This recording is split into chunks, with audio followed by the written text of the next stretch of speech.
बताइए, हाल ही में लद्दाख ने किसे अपना राज्य पशु स्टेट एनिमल घोषित किया है? तो आंसर होगा हिम तेंदुए को, यानी कि स्नो लेपर्ड को। आपको पता है लद्दाख और जम्मू कश्मीर इन्हें यूनियन टेरिटरी का दर्जा कब मिला था? 31 अक्टूबर 2019 को। और उसके बाद अभी लद्दाख ने अपना राजकीय पशु और राजकीय पक्षी स्टेट एनिमल और स्टेट बर्ड घोषित कर दिया है। तो हिम तेंदुआ यानी कि स्नो लेपर्ड तो इसका स्टेट एनिमल बन गया है। और स्टेट बर्ड क्या है?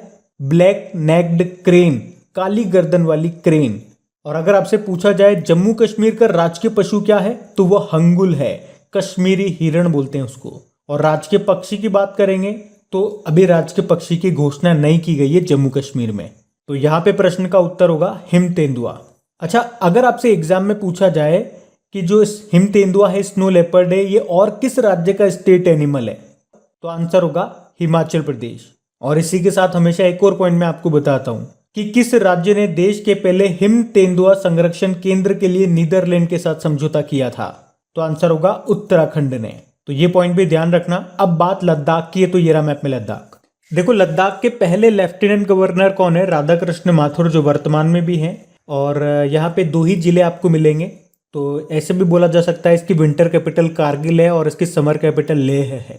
और देश का पहला हिमालयन फिल्म फेस्टिवल 2021 की मेजबानी कौन करेगा? लद्दाख करेगा। सितंबर में ही होगा ये, इसी महीने। सबसे ऊंचा मूवी थिएटर ये भी लद्दाख में स्थापित किया गया। और सबसे ऊंचे से आपको याद होगा, बॉर्डर रोड ऑर्गेनाइजेशन ने पूर्वी लद्दाख के उमलिंगला दर्रे पर दुनिया का सबसे ऊंचे स्थान पर वाहन चलने योग्य सड़क का निर्माण भी किया था। और इंडियन एयरफोर्स ने दुनिया के सबसे ऊंचे मोबाइल एयर ट्रैफिक कंट्रोल टावरों में से एक का निर्माण किया पूर्वी लद्दाख में। और अभी हमने पढ़ा था कि लद्दाख ने ही अगस्त महीने को पानी माह के रूप में मनाया है। और लद्दाख में एक विश्वविद्यालय बन रहा है जिसका नाम सिंधु नदी के नाम पे रखा गया है। और जम्मू कश्मीर और लद्दाख हाईकोर्ट के चीफ जस्टिस का नाम क्या है? पंकज मित्तल है। और बताइए, लद्दाख ने किस वर्ष तक अपने आप को पूरी तरह से जैविक प्रदेश बनाने का लक्ष्य रखा? तो आंसर होगा 2025 तक। और उसके लिए उसने समझौता किया था भारत के पहले ऑर्गेनिक स्टेट यानी सिक्किम के साथ में। और देश का पहला ग्रीन हाइड्रोजन मोबिलिटी प्रोजेक्ट शुरू हुआ ये लद्दाख में, लद्दाख के लेह में। और इसे किसने स्थापित किया? एनटीपीसी ने। और खेलो इंडिया आइस हॉकी टूर्नामेंट कहां पे हुआ था? लद्दाख में हुआ था। तो इतने पॉइंट आप ध्यान रखना। बढ़ते हैं आगे। फिर अगला प्रश्न बताइए, अभी हाल ही में बांग्लादेशी वैक्सीन वैज्ञानिक ने रेमन मैग्सेसे पुरस्कार 2021 जीता है। उनका नाम क्या है? उनका नाम है डॉक्टर फिरदौसी कादरी। तो अभी रेमन मैग्सेसे पुरस्कार 2021 की घोषणा की गई है। और इस बार 5 विजेताओं को मिला है ये पुरस्कार।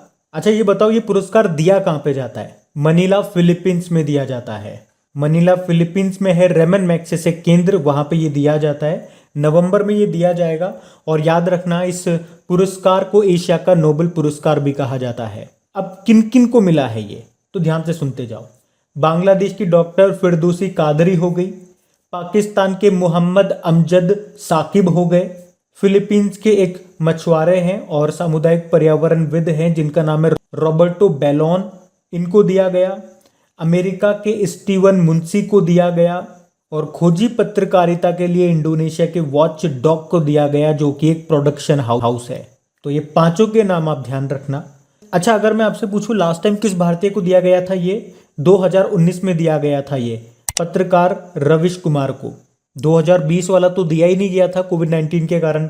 और अगर आपसे पूछा जाए पहले भारतीय कौन थे जिन्हें रेमन मैग्सेसे पुरस्कार मिला था, तो आंसर होगा आचार्य विनोबा भावे।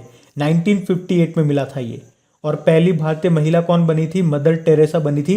1962 में मिला था उनको। और इस बार 5 विजेताओं को मिला है और ये 5 के नाम आपको ध्यान रखने हैं। बढ़ते हैं आगे।